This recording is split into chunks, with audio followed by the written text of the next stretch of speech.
고맙고 감사하신 아버지 하나님 감사합니다. 저희들을 이처럼 사랑하여 주셔서 오늘도 귀한 하나님 예배로 주님 전에 나와 예배하게 하시니 감사합니다.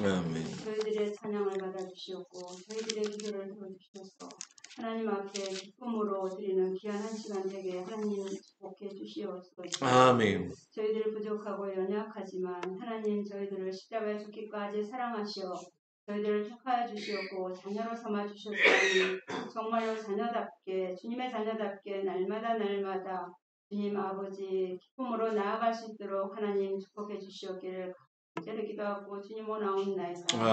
세상에 살면서 이모저모로 너무나도 저희들 부족한 거 많이 있었나이다. 하나님 지난 한 해 동안도 주님의 은혜 안에 살게 하시고 주님의 사랑 안에 살게 하심을 감사합니다. 또한 새해를 맞이하여 하나님 주님 다시 한번 저희들의 마음을 다짐하게 하시고 새롭게 하여 주셔서 믿음으로 모든 것을 이겨 나아갈 수 있는 은혜의 삶을 살아갈 수 있도록 주님 저희들을 붙들어 주시옵소서. 아멘. 말씀 안에 늘 무장하여서 믿음을 잘 지켜 나아갈 때 하나님이 기뻐하시는 삶을 살아갈 수 있습니다. 하나님 축복해 주시옵소서. 아멘. 특별히 동막재단을 사랑하시고 축복하신 하나님 이 재단의 모든 되어주는 일들 아버지 새해 새로 계획하는 것들 하나하나 주님 축복하여 주시옵고 인도하여 주셔서 모든 것이 주의 은혜 안에서 잘 이루어져 나아갈 수 있게 하시고 계획하는 것들 하나하나가 주님의 능력 안에서 이루어질 수 있도록 하나님 축복해 주시옵기를 간절히 기도하고 주님 오나옵나이다. 모든 재직자들 각자의 맡은 바지 아래서 최선을 다하게 하시고 하나님의 기뻐하신 일에 최선을 다하여 정말 하나님 앞에 잘했다 칭찬받는 귀한 아버지 우리 재직자들 되어줄 수 있도록 하나님 축복해 주시옵기를 간절히 기도하고 주님 오나옵나이다. 아멘. 아버지 우리 동막교회 주님 요전에 계신 우리 장로님 목사님들 하나님 주님 늘 축복하여 주시어서 오늘 아름답게 보내게 하시고 건강함으로 평안함으로 하나님 늘 산소망을 안고 천국을 바라볼 수 있는 아버지 은혜가 있게 해 주시옵기를 간절히 기도하고 주님 오나옵나이다. 또한 아버지 병마로 고통 속에 있는 사랑하는 성도님들이 있습니다. 하나님 주님 어루만져 주셔서 마음을 얻게 하시고 그 마음에 평안함을 주셔서 속히 회복할 수 있는 은혜를 허락해 주시옵기를 주님 기도하고 나옵니다. 또한 아버지 주님 시간도 말씀을 들고 쓰신 우리 목사님 하나님 능력으로 붙들어 주시옵소서. 문양 때들을 잔잔한 물과 푸른 초장으로 인도하시기에 부족함 없는 능력으로 날마다 세워주시어서 하나님의 놀라신 사랑 안에서 날마다 기쁨의 삶을 살아갈 수 있도록 하나님 축복해 주시옵고 이 시간도 말씀을 선포하실 때 그 말씀이 능력의 말씀이 되어 우리들의 심령을 쪼개고도 남을 수 있도록 하나님 축복해 주시옵소서. 아멘. 성령 하나님께서 이 시간도 함께 하실 것을 믿고 예수님의 이름으로 기도드렸사옵나이다. 아멘.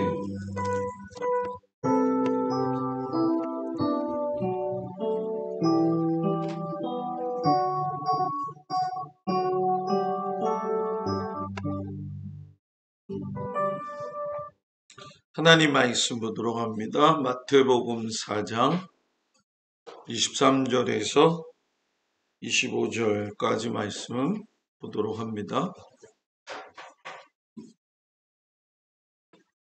마태복음 4장 23절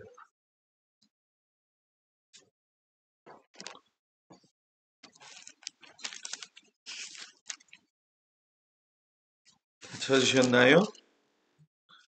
4장 23절부터 25절까지 말씀을 큰 목소리로 봉독합니다. 예수께서 온 갈릴리에 두루다니사 그들의 회당에서 가르치시며 천국 복음을 전파하시며 백성 중에 모든 병과 모든 약한 것을 고치시니 그의 소문이 온 수리아에 퍼진지라. 사람들이 모든 앓는 자 곧 각종 병에 걸려서 고통당하는 자, 귀신 들린 자, 간질하는 자, 중풍병자들을 데려오니 그들을 고치시더라. 갈릴리와 데가볼리와 예루살렘과 유다와 요단강 건너편에서 수많은 무리가 따르니라.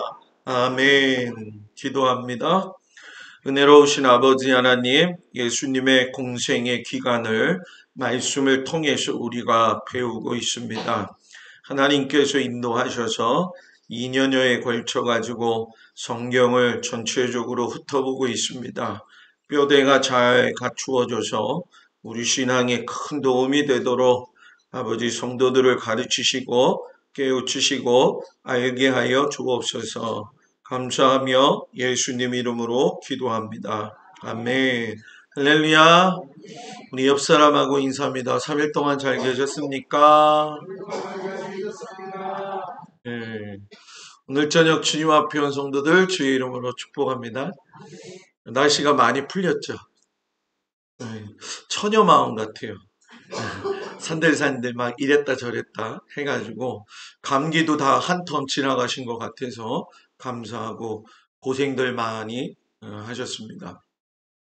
우리가 이제 사복음서 들어가게 되어지는데 제가 이거를 부임하고 나서 1년 조금 넘게 여러분들하고 통큰 통독해가지고 전체 한번 살펴봤고요.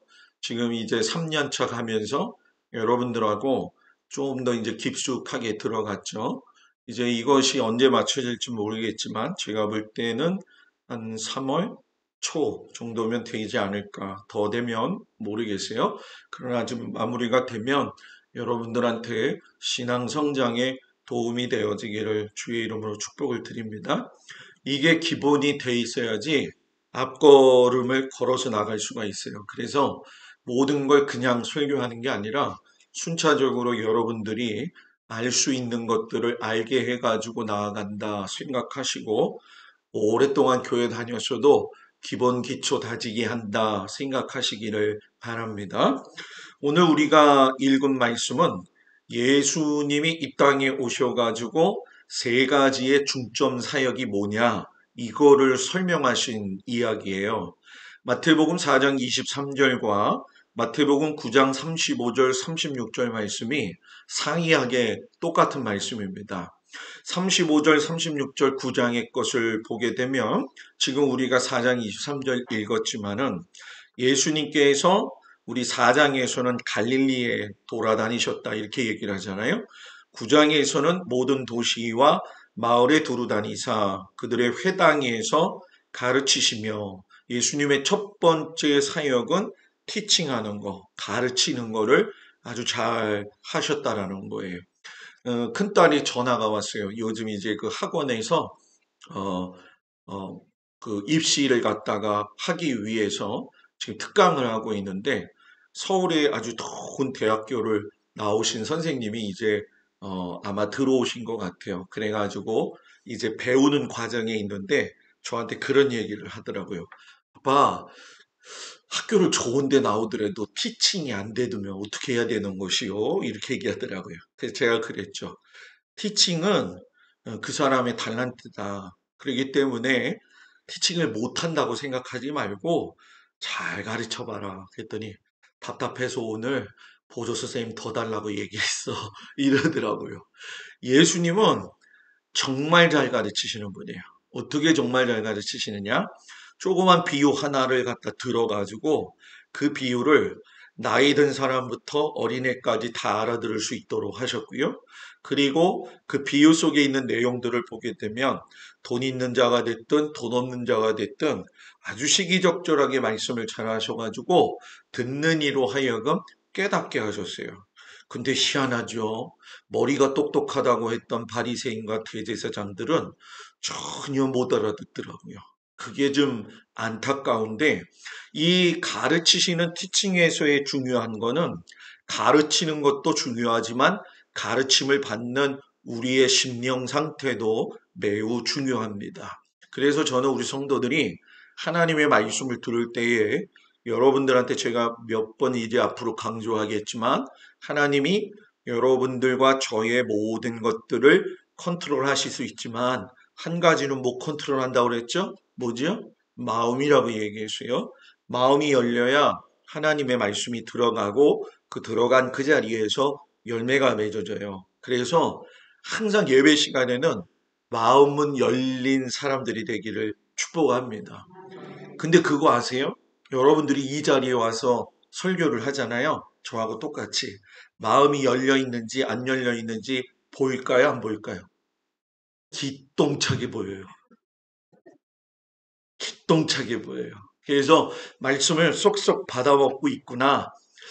말씀을 안 받아 먹고 지금 딴 생각, 그 집에 가스 켜고 온 거 생각하고 있구나. 막 이런 것들이 눈에 보여요. 그래서 한 3주 전인가 설교 주일 아침에 하다가 제가 목회 30년 만에 이런 경우는 처음이라고 제가 한번 제동 걸은 적이 있었잖아요. 그죠? 그게 다 이유가 있는 거예요. 왜냐하면 모든 말씀이 다 그렇지만 예배를 통해서 우리가 누려야 될 건 하나님의 말씀의 풍성함을 통해 가지고 영혼이 활성화되어져 가지고 그 활성화되어진 걸 가지고 세상을 사는 거예요. 세상에 살아가고 있는데 영혼이 활성화되지 않으면, 여기서 왜 제가 영혼이라고 이야기하냐면 저는 영만 중요하다고 이야기하지 않았잖아요. 그죠? 여러분들한테 혼도 중요하다고 이야기했잖아요. 혼이 생각하는 대로 영이 따라간단 말이에요. 그렇기 때문에 혼 관리 잘해야 되는데 그 혼 관리 잘하는 게 뭐냐? 마음 관리 잘한다는 거예요. 그래서 마음 문이 닫혀버리게 되어지면은 하나님의 말씀을 아무리 갖다가 쏟아 부어도 여러분 밑빠진 뭐예요? 독이 되어지는 거예요. 그래가지고 그 물로 싹싹 구멍으로 다 빠져나가죠. 여러분의 마음을 싹 이렇게 뭉쳐가지고 저는 꽉꽉 채워놓기를 주의 이름으로 축복합니다. 두 번째 사역의 제일 중요한 건 복음 전파죠. 프리칭인데 이 복음 전파를 딴 이야기로 하면은 굿뉴스예요. 굿뉴스. 좋은 소식이라고 하는 뜻인데 이 복음 전파의 내용은 실상 창세기부터 시작되어질 적에 모든 게 다 나와요. 창세기에서 에덴 동산, 그 에덴 동산의 타락, 그리고 아담과 하와의 범죄에 의해 그들을 갖다가 짐승옷을 입히시는 것, 이걸 쭉 해가지고 아브라함, 이삭, 야곱, 요셉으로 해가지고 이스라엘 그 나라까지 해가지고 가는 걸 뭐라고 이야기하느냐?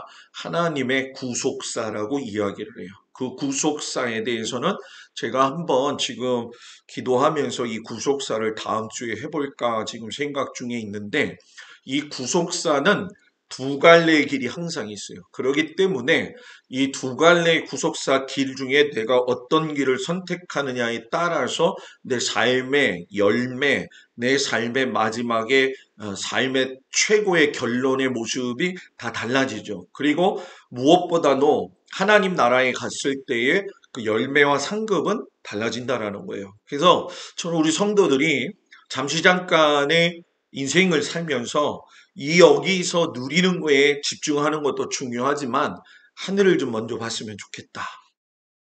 하늘을 좀 먼저 봤으면 좋겠다. 아멘 있잖아요. 하늘을 먼저 봤으면 좋겠다. 왜 그러냐면은 뭐 우리 장로님, 권사님들 다 살아보셔서 아시겠지만 10년 금방 가대요. 20년 금방 가대요. 저도 여기 온 지 벌써 3년 차가 넘어서 4년 차로 또 언제 왔는데 벌써 온 지 별로 안 된 것 같거든요. 그런데 꽤 됐더라고요, 보니까. 그래서 제가 요즘 느끼는 게 뭐냐. 인생이 마지막에 갔을 적에 잘 사는 게 중요하다. 그러려면 복음 전파 주신 하나님께서 인생인데 선택의 길에 두 가지 양길이 있다고 한다면 구속사에 하나님이 원하시는 이 아담의 길, 또 그 이후에 다윗의 길, 예수의 길을 걸어갈 수 있는 성도들이 되기를 축복합니다. 세 번째 사역은 뭐냐? 병자를 고치시는 거죠. 힐링인데 예수 믿으면 영육간에 강건해야 돼요. 그리고 영육간에 강건할 적에 우리가 생각해야 될 것이 있죠. 몸이 아플 때에 이유 모를 아픔이 있어요. 이유 모를 병들이 있고요. 그거를 인과응보론 쪽에서 생각하지 말고 우린 좀 더 차원을 높여가지고 하나님께서 인간을 만드셨으니까 인간의 가장 기본적인 삶의 모습들과 구조도 제일 잘 알고 계세요. 그렇기 때문에 하나님 앞에 늘 기도하는데 한국 교회와 미국 교회가 다른 점이 있어요, 여러분. 죽을 병이 걸렸을 적에 한국 교회는 주여 살려주시옵소서예요. 그 닉네임 자체가. 그런데 미국 교회는 어떤 거냐면은 죽을 병에 걸리게 되면 목사님과 더불어서 심리 학에 이제 있는 사람들, 이게 이제 의사 중에 상담사들 이렇게 해가지고선 의사들과 더불어서 협력 체계가 됩니다. 그래가지고서는 살려주시옵소서보다도 살려주시면 감사한데 내 인생이 끝내더라도 하나님 안에서 죽음을 맞이할 수 있는 준비를 마련해줘요. 근데 한국은 그게 없어요.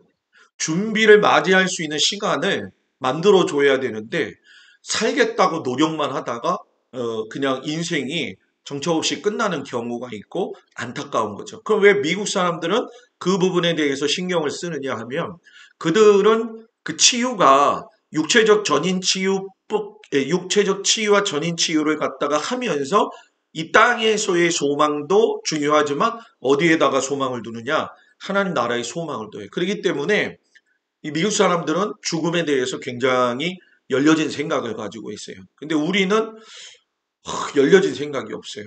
특별히 이제 뭐 우리 그럴 때 있잖아요. 병원에서 이제 죽을 병에 걸렸으면 자 여러분들 뭡니까 자식들이나 누구 데리고 오세요. 그러면은 큰 병 걸렸구나. 그러면은 들어가면은 자식들한테 이제 어느 정도 상황을 가르쳐 주잖아요. 그러면은 이거를 숨겨요. 숨기다 보니까는 죽음을 맞이할 수 있는 준비가 안 되어진다는 거예요. 그래서 저는 그것도 매우 중요하다고 생각해요. 그래서 그거를 목사가 인도해 가는 거. 그래서 저는 목회하면서 요람에서 무덤까지 항상 그 생각을 가지고 있어요. 그래서 우리 성도들이 그런 마음을 좀 가지고 좀 열렸으면 좋겠는데 여기 뒤에 보시면은 무리를 모시고 불쌍히 여기셨다. 그때 이제 사복음서에서 특별하게 쓰이는 단어가 이 불쌍히 여기셨다는 걸 다른 말로 민망히 여기셨다 이런 단어가 나오거든요. 이게 스플랑크니 조마이라고 하는 뜻인데 이 마음이 어떤 마음이냐면 그냥 단순히 그냥 울먹울먹 거리는 마음이 아니에요.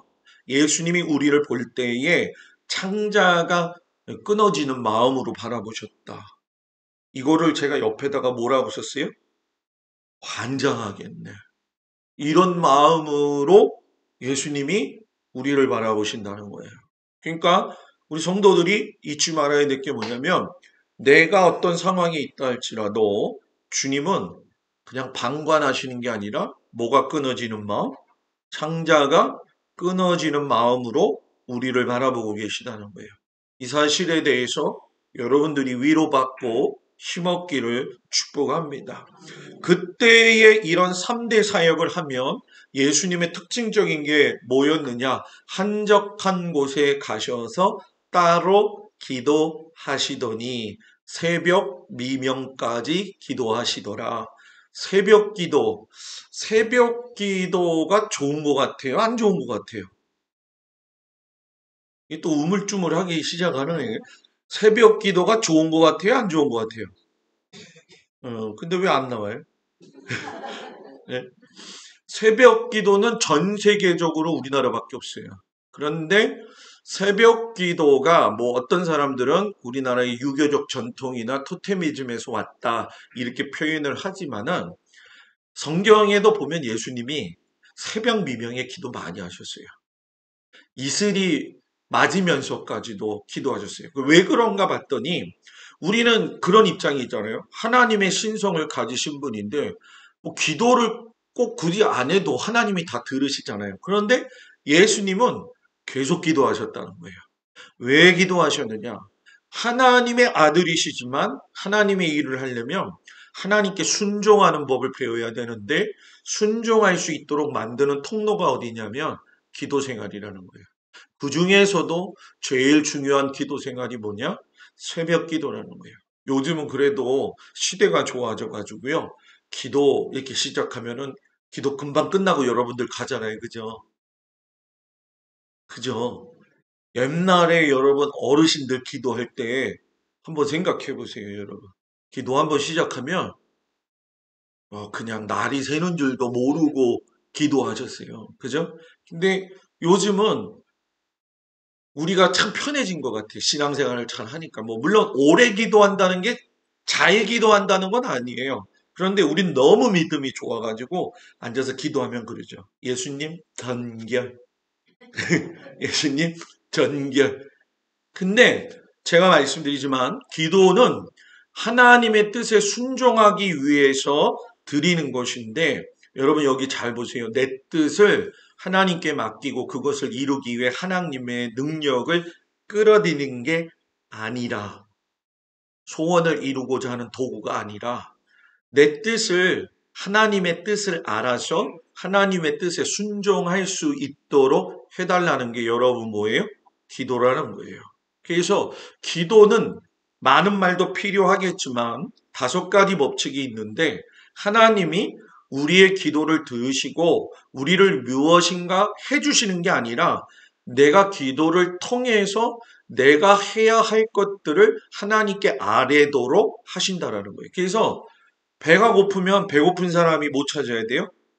밥 찾아야 되잖아요. 그죠? 또 이런 거잖아요. 어린아이가 이제 자라나면서 이유식을 갖다가 이제 먹인단 말이에요. 그죠? 요즘 아이들이 집사람 통해서 얘기를 제가 들어보니까는 요즘 어린이집 운영이 굉장히 어렵다는 거예요. 왜냐하면 아이들 자체들이 옛날에 우리 한참 얘기 나왔던 된장녀라고 하는 그 그룹 세대들이 자식을 낳아가지고 그 아이들이 지금 이제 어린이집을 다니는 상황이 되어졌는데, 이 된장녀 생각 사고방식 갖고 있는 부모들이 아이들을 우리 시대처럼 잘 이렇게 케어를 하지 않는다는 거예요. 그러니까 집에서도 밥을 잘 안 먹이고 일단 빨리 어린이집에 보내려고 하고, 그러다 보니까 애들이 오면은 이유식도 제대로 못 해가지고 그 이유식 끝나고 씹는 훈련이 돼야 되는데 씹는 훈련이 안 돼서 씹지도 못하는 경우가 있고, 오면은 배가 고파가지고 애들이 밥을 허겁지겁 먹는다는 거예요. 왜 제가 이 이야기를 하냐면 성도의 신앙도 똑같다는 거예요. 예수를 처음 믿었을 적에 떠먹여줄 적에 떠먹는 거는 맨날 떠먹이는 게 아니라는 거예요.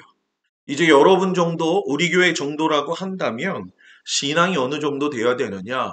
목사가 이야기하지 않아도 하나님 앞에서 어떻게 내가 믿음 생활을 해야 되겠고, 어떻게 기도해야 되겠고 하는 것들을 이제는 막 씹어서 먹을 수가 있어야 돼요. 씹어서 먹을 수가 있어야 돼요. 자, 옆 사람 보면서 씹어서 먹을 수가 있어야 돼요. 옆 사람을 씹지 말고, 옆 사람을 씹지 말고 씹어서 먹어야 돼요. 언제까지 떠줄 수 있냐는 거예요. 그래서 말씀도 내가 더 알려고 노력을 해야 돼요. 근데 말씀이 실상 좀 어렵죠. 근데 제가 한번 새벽 기도 때인가요? 얘기했었잖아요. 말씀을 왜 봐야 되느냐? 그 성경은 하나님의 소개하는 책이기 때문에 성경을 모르든 알든 읽다 보면 하나님에 대해서 알게 돼요. 그러면 깊어지는 거죠. 조금씩 조금씩. 처음에는 긴가 민가 하는 마음이 들겠죠. 그러나 가면서, 그래서 저희가 여러분들한테 꼭 부탁하고 싶은 게 뭐냐면 우리는 하나님의 말씀의 번역기가 돼야 된다. 뭐라고요? 하나님의 말씀의 번역기가 돼야 된다는 거예요. 번역기는 뭐예요?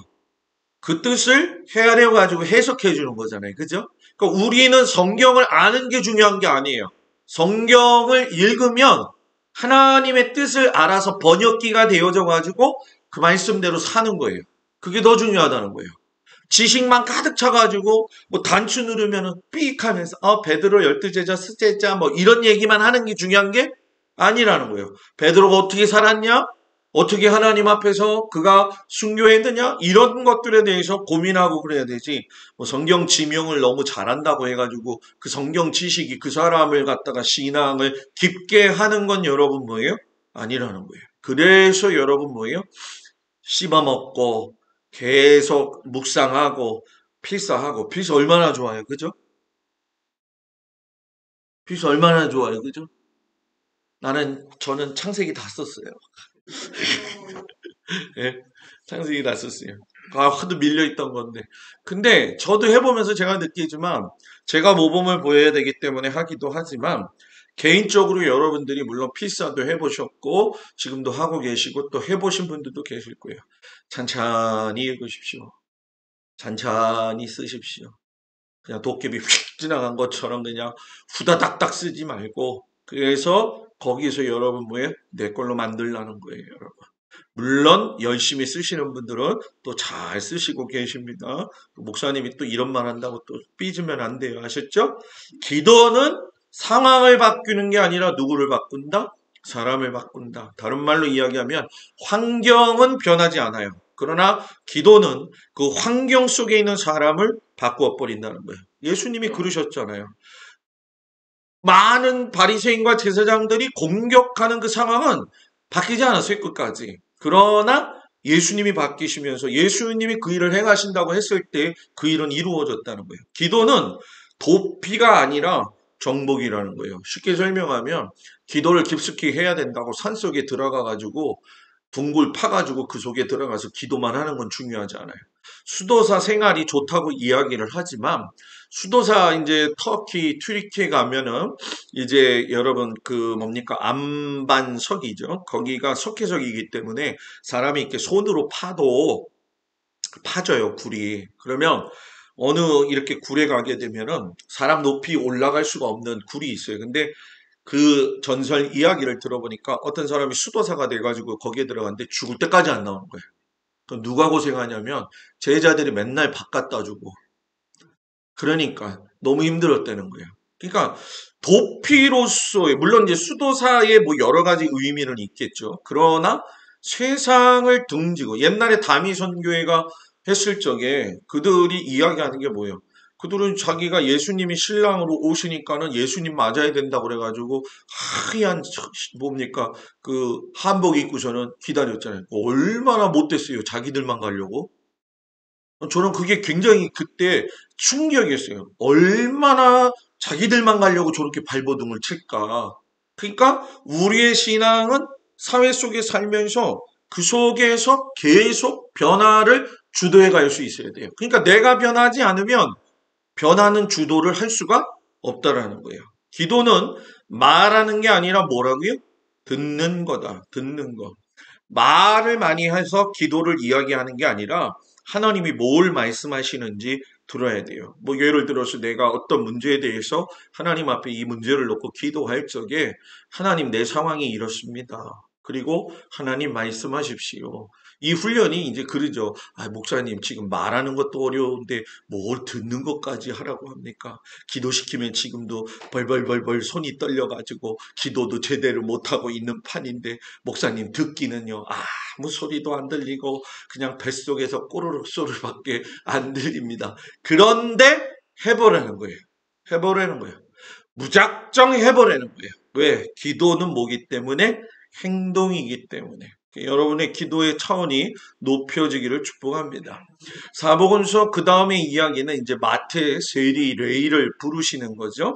이때에 그 마태를 부를 적에 그 예수님의 그 뜻하시는 말은 뭐였냐면 제자들을 선택하는 그 과정 자체가 하나님 나라를 이루어 나가는 과정이었어요. 왜냐하면 세리였기 때문에 죄인이었고 창녀하고 동급이에요. 왜? 이게 로마 사람들이 제정한 세금보다도 자기가 더 정해가지고 얼마든지 핏바람 먹을 수 있으니까 동족들에게 있어서는 죽일 놈이라는 거죠. 그러니까 저놈은 죄인이다 그랬는데 그 죽일 놈 죄인하고 밥 먹는 분이 누구였어요? 예수님이었어요.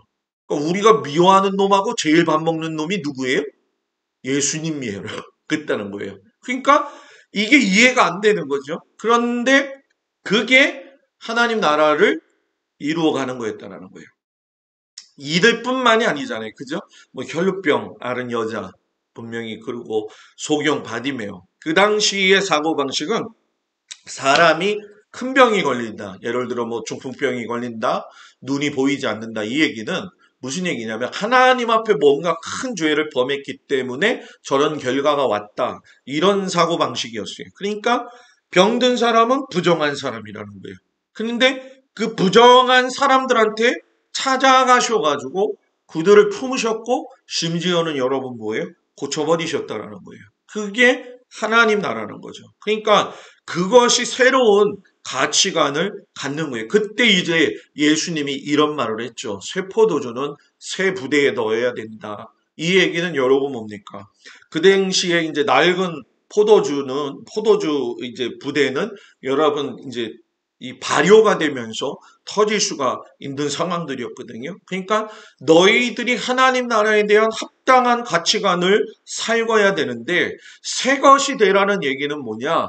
뭐 창조적인 것, 남이 하지 않은 것을 말하는 게 아니라 이미 있는 기존의 너희들의 생각을 새롭게 하는 것이 새 가치라는 거예요. 그러니까 우리의 사고방식은 여러분들 잘 생각해 보세요. 내가 한번 고정관념 갖고 있는 거 변하기 쉽나요? 안 변해요, 여러분. 우리가 흔히 그런 얘기 하잖아요. 사람들 보면서. 저건 죽어도 안 변해. 죽어야 끝나. 이러죠. 죽어야 끝나. 막 이런 얘기 하잖아요. 그죠? 그죠? 그런데 하라는 거예요, 예수님이. 그래서 예수 믿는 게 정말 죽을 것 같은데 하면 변화된다는 거예요. 이제 우리는 그런 얘기를 하죠. 목사님, 사람은 타고난 기질이 있는데 그 기질 따라서 사는데 기질도 하나님이 물론 주셨잖아요. 요즘 뭐 MBTI 때문에 그냥 하두들 그냥 그 젊은 친구들은 서로 자기들끼리 얘기하다가 무슨 형이다 무슨 형이다가 이렇게 그냥 이렇게 내버려 두더라고요. 이렇게 이제 얘기해 버리더라고요. 근데 그런 기질도 중요하지만 정말 중요한 건 내가 예수를 믿고 따라간다면 그 기질 자체도 새롭게 되어져 가는 거죠. 새롭게 되어져 가는 거죠. 새롭게 되어져 가는 거죠. 지금 막 누구 생각나요? 네? 새롭게 되어져 가야 된다는 거예요. 그죠?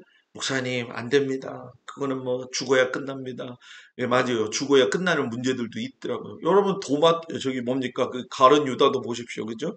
그 12명의 제자 이제 이따가 이야기하겠지만은 12명의 제자 가운데 가룟 유다의 마지막 비참한 최후는 그의 기질이나 그의 어떤 성격의 문제가 아니에요.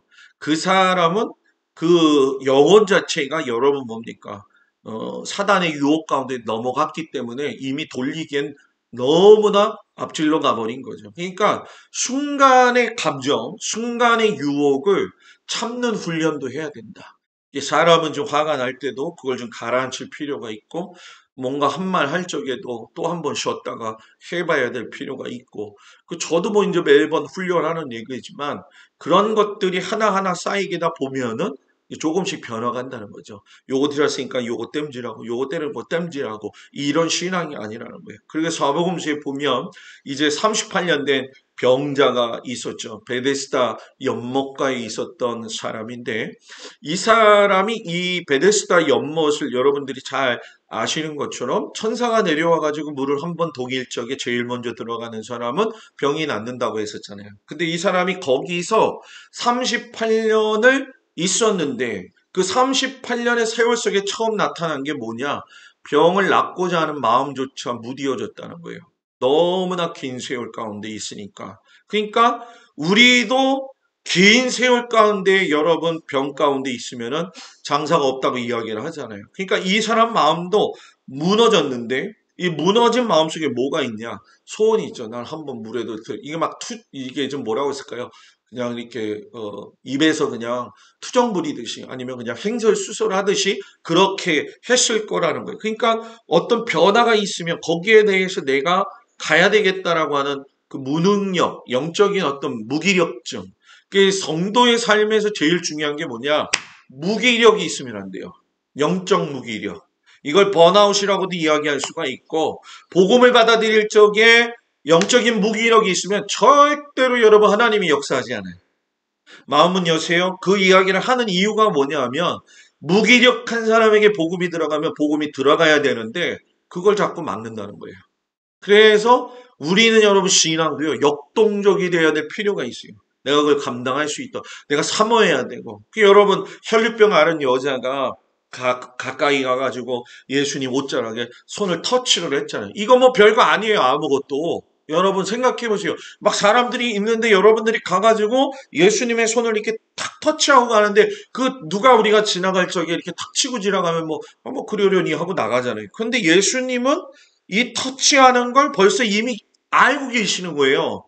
그리고 이 여자가 어떤 마음을 가지고 이걸 쳤는지를 알아요. 근데 제자들도 그렇고 수많은 사람들도 그렇고 그거를 깨닫지 못하죠. 그러니까 제일 중요한 게 뭐냐? 영적 무기력보다 내가 낫고자 하느냐에 대한 터치에 대한 마음만 있다고 한다면 예수님이 그거 이미 체크하신다는 거예요. 그리고 하나님 알고 계셔요, 벌써. 그러니까 내가 낫고자 하느냐 했을 때 내가 낫고자 합니다 했던 그 마음. 너가 은혜 받고 싶으냐? 네, 은혜 받고 싶습니다. 너가 더욱더 신앙이 깊어지고 싶냐? 네, 깊어지고 싶습니다. 그때 하나님께서 터치하시는 거예요. 뭐 터치를 하던 말든 은혜를 받던 말든 오늘 가서 설교 듣고 왔고 나는 예배 받고 뭐 수요 예배 받으니까 이제는 오늘 할 일 내가 다 한 거야. 무기력, 그냥 습관대로 가는 거. 예배는 습관화되어지면 그 사람은 종교인이 된다. 종교인이 된다. 종교인이 되는 게 아니라 신앙인이 돼야 된다는 거예요. 그러니까 하나님을 찾는 사람은 종교인이 되지 않는 거예요. 그러니까 하나님이 벌써 딱 알잖아요. 여기 그 노래가 갑자기 생각나냐? 눈짓만 봐도 알 수 있잖아. 막 이런 노래 있었잖아요. 그죠? 예? 그죠? 지나가다만 봐도 이렇게 딱 알 수 있는 것처럼. 그죠? 딱 지나가면은 여러분 뭡니까? 우리 저기 유영애 권사님이 저한테 그러더라고. 동물 얘기하다가 뭐 얘기했지 권사님? 목사님 동물은 그래도 감으로 알잖아요. 이렇게 얘기하잖아요. 그럼 물은 감을 알지. 왜냐면 음식을 가져가게 되면 걔가 그러지. 그래서 걔가 달라 이제 먹고 싶은 거지. 근데 야 너 먹을래? 그러면 얘가 예스 그래요? 계속 이러는 거지. 그죠? 그 토끼가 그렇게 이뻐하는데 권사님 옆에만 와서 똥을 싼다고 그러는 거예요. 그럼 그 토끼한테 가갖고 야 너 오늘 저 유권사님 옆에 가서 똥 싸지 말고 저 박충호 권사님 옆에 가서 똥 싸라. 얘가 알아듣나? 못 알아듣지. 그때는 뭐라고 해야 되냐? 네가 싸고 싶은데 아무데나 싸라. 그러면 그 말은 또 돼. 왜? 아무데나 가서 싸니까는. 그러니까 여러분 동물이나 짐승 자체 그게 되지가 않는 거라는 거예요. 그러니까 내 마음에 하나님에 대한 열정과 사랑이 있으면 하나님이 깊게 인도하시는 거죠. 은혜를 받든지 말든지. 이게 여기 있잖아요. 동문서다. 야, 좀 너가 낫고자 하느냐 했더니 물에 넣어줄 사람 없어요. 이 얘기나 하고 앉아있고. 그죠? 그러니까 결국 이 베데스다 연못을 보게 되면 병자가 예수님을 찾아간 게 아니에요. 예수님이 찾아가셨다는 거예요. 그러니까 예수님이 찾아오셨을 적에 붙들어야 돼요. 붙들어야 돼요. 그 예수님이 찾아오시는 게 뭐예요, 목사님? 그러면은 내 안에서 막 하나님 말씀대로 살고 싶은 막 그런 마음이 올 적에, 그리고 막 어려움이 올 적에 내가 이걸 믿음으로 뚫고 나갈 거야, 막 이런 마음이 들 적에 그냥 쏟아 부어지게 해달라고 하나님 앞에 기도해요. 인생 다 살았다 피곤하다 진짜 왜 이렇게 풀리는 게 없냐 진짜 재수가 옴붙었다 막 이런 사람한테는 전혀 역사가 일어나지가 않는다라는 거예요. 그래서 이 베데스다 연못가의 문제를 보게 되면 누가 나를 갖다 데려다 주는 사람이 없어요. 갖다가 집어넣어주면 좋은데요. 나는 갈 수도 없어요. 이거 보니까 여러분 4가지의 세상 법칙이 있다. 너 죽고 나 죽자. 막가자라는 사람. 이런 사람 많잖아요. 그죠? 있어요? 우리 교회는? 없죠? 있어요? 없어요? 자, 옆 사람 보면서 있어요? 없어요? 에? 너 죽고 나 죽자. 없어요. 너 죽고 나 살자. 이거는 뭐예요? 경쟁과 선착순의 원리로만 적용되는 거예요. 일단 나만 살면 되는 거니까. 그죠? 그리고 너 살고 나 죽자. 이건 내가 이제 희생하겠다라는 거죠. 너 살고 나 살자. 윈윈. 다 같이 승리하자. 여러분들은 이 4가지 중에 어떤 거예요? 에? 생각 좀 하고 솔직히 가슴에 손을 얹고 에? 집에 가서 김종영 선생님 뭐라고? 4번 이제 너 살고 나 살자. 이제 김종자 권사님 별명은 너 살고 나 살자야. 알지? 이제 볼 때마다 너 살고 나 살자. 이 얘기 할 거예요. 이제 김종자 권사님 내가 쫓아다니면서 너 살고 나 살자. 여러분 마음속에 꼭 생각하기를 축복합니다. 안식일이 왜 중요하냐? 하나님이 거룩하게 지키라고 했더니만 안식해가지고 거룩 이게 아니라는 거예요. 안식일 주일이 중요한 거는 뭐냐?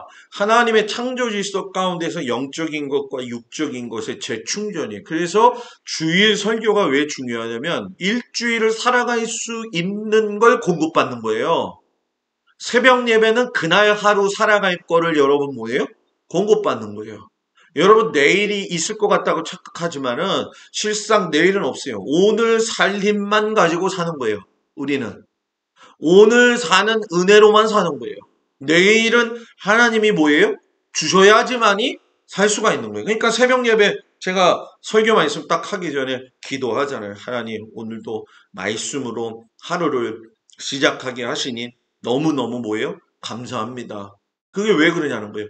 하루 살림을 공급받기 때문에. 그래서 주일날이 중요한 게 뭐냐. 여기 앉아가지고 거룩하게 있는 게 중요한 게 아니라 내가 이 말씀을 받아먹고 이 한 주간을 어떻게 살아야 될까. 이 결단을 할 적에 한 주간 버틸 수 있는 은혜와 그 하나님의 힘을 여러분 뭐예요? 공급받는다는 거죠. 근데 예수님이 여러분 뭐예요? 그 안식일에 병자를 많이 고쳤잖아요. 그 율법에 보게 되면은 시행세치, 그러니까 십계명이 316가지가 613가지가 되어지고 613가지가 이제 그 60만 가지가 되어지는 시행세칙에 보게 되면 예를 들어서 이런 시행세칙이 있어요. 만약에 안식일 날 사람이 길을 걸어가다가 담이 무너졌다. 그래서 그 밑에 사람이 깔렸다. 그러면 구하면 안 돼요. 가가지고 죽지 않을 만큼만 돌을 걷어내고 안식일 지나고 와서 구해야 돼요. 지금 깔렸어. 머리에 다 들어갖고 지금 해롱해롱 했는데 머리에 있는 돌만 치고 숨 쉬라고 이렇게 하라고 그냥 가는 거예요, 여러분. 그게 중요한 게 아니라는 거예요. 예수님은 고쳐야 된다는 거예요. 살아야 된다는 거예요. 그래서 예수님의 제자들이 배가 고파서 이삭을 비벼 먹었을 적에 막 난도질했잖아요. 그때 4가지가 문제됐던 거예요. 왜? 안식일엔 수확하지 말라고 했는데 수확했고 키질 비벼 먹었잖아요. 그죠? 그것도 탈곡했잖아요. 음식장만에서 먹은 거잖아요. 그러니까 중요한 건 규율과 구축보다 궁율하심과 통치. 교회도 마찬가지라는 거예요. 모든 게 다 투명하다고 한다면 교회는 여러분 제일 중요한 게 뭐냐? 기도하는 교회 공동체가 돼야 돼요. 말 많은 교회는 은혜가 떠나갔어요. 부흥하는 교회의 첫 번째 특징, 말보다 기도 먼저 한다. 두 번째, 찬송이 뜨겁고 크다.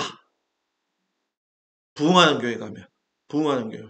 말 많이 부흥하지 않는 교회 가면 말 많은 교회. 기도보다도 그냥 미안해요, 여러분. 그 호박 그거 얘기하느냐고 그냥 정신이 없어. 뭔지 알죠? 몰라요? 호박 응? 그거 하지 말고 그거 하지 말고 예?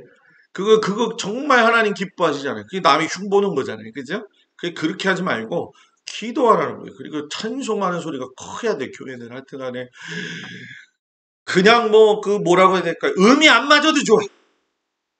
음이 안 맞아도 좋아. 우리 교회는 너무나도 찬송을 잘해.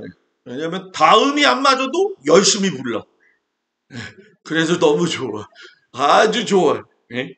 예, 너무 속들 제가 가서 이제 보면은, 예배 보면은, 아, 진짜 어떻게 저렇게 사부 합창을 하냐. 막 그럴 때 있거든. 진짜 잘하더라고요, 여러분. 그러니까 중요한 게 아니야. 무조건 뜨겁게 불러. 그래서 제가 아는 선배 목사님도 음이 하나도 안 맞아. 무조건 크게 불러.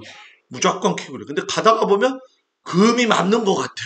그래서 그걸 따라가 보다 보면. 근데 여러분 그래더라도 크게 부르자는 거예요. 자, 12명 제자 좀 얘기를 좀 해야 되겠어요. 왜냐하면 사복음서 전체 내용이기 때문에. 베드로, 시몬, 게바라고 이야기하죠. 직선적이고 다혈질이고 예수님의 제자 중 최고 위에 있었고 예수님을 메시아로 고백했지만은 또 부인했다가 되돌아오기도 했고요. 성령 받고 3,000명 설교할 적에 회개하기도 하고 예루살렘 지도자는 이제 야고보와 함께 됩니다. 그래서 야고보가 예루살렘 교회 목사님이 되어지죠. 그래서 이 베드로 같은 경우에는 이제 로마에 가가지고서는 이제 십자가에 거꾸로 매달려서 죽게 되어지지만 이 야고보와 그 형제 요한은 보아너게 아들이에요. 우레 자식들. 그래가지고 이 욱하고 충동적이고 승질 많이 내고 그 사마리아 완전히 쑥대밭 만들어 주십시오. 그냥 혈기가 왕성했었죠. 그때 예수님이 물어봤죠. 야, 내가 마시는 잔을 너희도 마실 수 있느냐? 야고보하고 요한이 그랬잖아요. 마실 수 있어요. 그래? 마셔. 그래갖고 결국은 야고보가 제일 첫 번째로 순교하게 됩니다. 헤롯에게. 그리고 요한은 여러분 뭡니까? 그 야망과 그 성격을 뛰어넘어서 사랑만 이야기하다가 마지막까지 오래 살다가 특별히 예수님의 어머니 마리아를 돌보고 계시록을 하고 이제 마무리가 되죠. 안드레 같은 경우에는 여러분 세례 요한의 제자였는데 예수의 제자가 되어져요. 그래서 중요한 것만 제가 이제 말씀을 드리는 거예요. 빌립 같은 경우에는 이제 의구심이 많잖아요. 그죠? 이 나다나엘을 갖다가 예수님을 갖다가 이제 소개했던 사람이고 오병이어를 할 적에 이 빌립에게 그 먹을 것을 사올 수 있도록 이렇게 허락하시는 모습을 봐게 돼요. 그래서 이 빌립이 나중에는 히에라볼리에서 이제 지난번 말씀드린 것처럼 자녀들과 여자 네 딸과 더불어서 이제 정수리에 이 뭡니까 대못 받아가지고 이제 마지막 죽게 되어지죠. 바돌롬의 이제 나달나엘이죠. 여러분 잘 아시는 것처럼 나사렛이 선한 것이 날 수 있느냐라고 했던 그 사람이었었어요. 이게 왜 그랬냐면 그 당시에는 나사렛이 제일 후미진 곳이기도 했고 또 뭐 이제 같이 이야기하면서 느끼기도 했지만 이제 북부 지역이다 보니까 예루살렘하고 가깝기보다는 이제 로마의 문물을 많이 받아들이고 그리고 이제 약간 천한 사람들 그리고 약간의 강도들 뭐 이런 분들이 많이 있었어요. 갈릴리. 그렇기 때문에 이 나사렛 근처는 우리말로 요즘 얘기한다면 그냥 그 별로 질들이 좋지 않은 사람 이렇게 생각을 했던 거죠. 그러나 이제 나중에 이 사람도 아르메니아에 가서 순교해요. 마테 레이 세리는 여러분 잘 아시는 것처럼 세리들 모임의 예수님을 이제 모시고 갔죠. 그리고 에디오피아 이제 여러분 아프리카에 가서 그래서 이 에디오피아는 지금도 복음화가 굉장히 좋습니다. 이 에디오피아 사람들은 예수 믿는 게요. 아주 뜨겁습니다, 여러분. 도마, 디두모라고 그러죠. 예수님 만져보고 우리가 이제 얘기했죠. 용기는 있는데 의심이 많은 사람. 그런데 이 도마가 뭐 우리나라에 왔다. 요즘 그런 이제 몇 년 전에 그런 얘기들이 많이 있어요. 가야국에 이제 왔다. 이제 그거는 뭐 학술적으로 더 해봐야 될 부분인데 이 사람이 페르시아에서 인도로 가서 이제 순교했는데 인도에 있다가 가야국으로 넘어왔다. 잠깐 왔다 갔다 이런 얘기가 있어요. 이거는 제가 더 공부하고 확실히 되는 거를 여러분들한테 말씀드릴게요. 야고보, 작은 야고보예요. 애굽에서 죽었고 유다, 다데오의 아들이 다데오, 알페의 아들 이 형제입니다. 둘이. 그리고 시몬, 이 셀롯 가나안이라고 했는데 민족주의자죠. 이 사람은 굉장히 그 뭐라고 해야 될까요? 호전적이고 민족주의자예요. 그래서 뭐 투쟁 이런 사람들 그런 사람이었어요. 유다 가롯이죠. 우리가 잘 아는 것처럼 배신자로 죽게 되는데 이 사람도 뭐 음흉하기가 그지없었고 이중적인 삶의 모습이 있었어요. 우리가 이런 제자들을 보면서 느껴야 될 거는 내가 어떤 유형인지도 좀 볼 필요가 있어요. 그리고 이제 예수님이 말씀하신 것 중에 이제 산상수훈을 하시면서 복 있는 사람은 그 산상수훈의 팔복 이야기를 하시는 그 핵심은 뭐냐면 구약의 시내산에서 십계명을 하나님께서 이스라엘 백성들에게 주신 것처럼 신약의 성도들에게 팔복을 통해서 살아갈 수 있는 언약 관계 안에 말씀을 주신 거예요. 그래서 팔복은 언제 한번 제가 여러분들한테 강해를 하겠지만 천국 백성이 가져야 될 삶의 태도들입니다. 그래서 여러분들이 팔복을 볼 때마다 이거는 도대체 감당 못하겠는데 이게 아니라 하나님 믿는 사람은 이렇게 살아야 되는구나 이걸 이렇게 좀 생각하면서 묵상을 하셔야 돼요. 그리고 예수님이 직접 주기도문을 가르쳐 주셨잖아요. 하늘에 계신 우리 아버지요. 이거는 너희들이 말이다 하나님 나라의 가치관을 가지고 살아야 될 기도다. 그래서 이따가 맨 마지막에 주기도문을 여러분들한테 해석을 요즘 시대하고 빗대어 가지고 좀 이야기를 할 거예요. 그래서 주기도문의 핵심은 뭐냐? 나라가 임하신다는 거예요. 어떤 나라? 하나님 나라, 주님의 나라가 임해야 된다는 거죠. 그래서 이 산상수훈에 보면은 수많은 수천 명의 사람들이 갔는데 여러분 잘 아셔야 될 게 마태복음 5장 1절에 보면 그때 무리를 보시고 산에 올라가 앉으시고 가르침은 제자들에게 하셨다. 자, 이 얘기가 무슨 얘기냐면 불신자는 의자 삶의 중심이 자기 자신이에요. 그리고 신자는 뭐냐? 삶의 중심이 예수 그리스도를 믿기는 하지만 내 생각 중심으로 사는 사람. 신자, 성도로서의 삶의 모습. 여기 그러니까 교회 다니는 교인이라고 생각하면 되고 여기는 성도라고 생각하면 되는데 이 성도의 삶은 나의 삶의 중심에 누구를 모시는 거예요? 예수 그리스도를 모시는 거죠. 그래서 예수님이 이 산상수훈 이야기하실 적에도 무리를 보시고 말씀을 하셨지만 무리를 보셨다고 해서 무리에게 말씀하신 게 아니라 제자들에게 말씀하셨다는 거예요. 그러니까 초점이 지금 수천 명이 아니라 12명의 제자들을 보고 이야기를 하셨다는 거예요. 그러니까 중요한 게 뭐냐면 똑같이 그 자리에서 하나님의 말씀을, 주님의 말씀을 들었지만 3,000명 안에 껴서 무리 정도 수준으로 들은 사람이 있고 제자로서 부르심 받아가지고 들은 사람이 있다는 거예요. 그럼 여러분들은 어떤 현재의 모습으로 신앙생활을 하고 있냐는 거예요. 무리 속에 숨겨진 사람으로 지금 이렇게 익명의 그리스도인으로서 그냥 이렇게 묻혀가는 성도의 삶을 살 것이냐, 아니면 내가 제자로서의 삶을 살아갈 것이냐, 제자이냐, 무리이냐, 이거 아주 심각하게 고민해 봐야 되죠. 그래서 제가 여러분들한테 좀 의미 있고 저도 하면서 은혜를 좀 받았지만은 회개도 했어요. 주님의 기도를 드릴 때 여러분들이 좀 생각 좀 해보세요. 자, 제가 여기 앞에 빨간 걸 읽을 테니까 여러분들이 검은 걸 읽으세요. 크게. 아셨죠? 아셨죠? 하늘에 계신 하지 마라. 우리라고 하지 마라. 아버지라 하지 마라. 아버지의 이름이 거룩히 여기오시오며 하지 마라. 아버지의 나라가 오시며 하지 마라.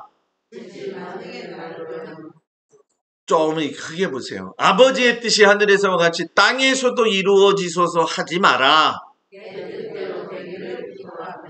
오늘 저희에게 일용할 양식을 주시고 하지 마라. 우리에게 잘못한 일을 우리가 용서하오니 우리 죄를 용서하시고 하지 말아라. 저희를 유혹에 빠지지 않게 하시고 하지 말아라. 악에서 구하소서 하지 말아라. 아멘 하지 말라.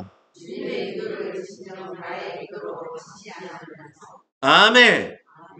주기도만 할 때 여러분 생각하면서 고민하면서 신앙 고백하는 우리 성도들 되기를 축복합니다. 기도합시다. 은혜로우신 아버지 하나님, 사랑하는 성도들을 위해 축복하며 기도합니다.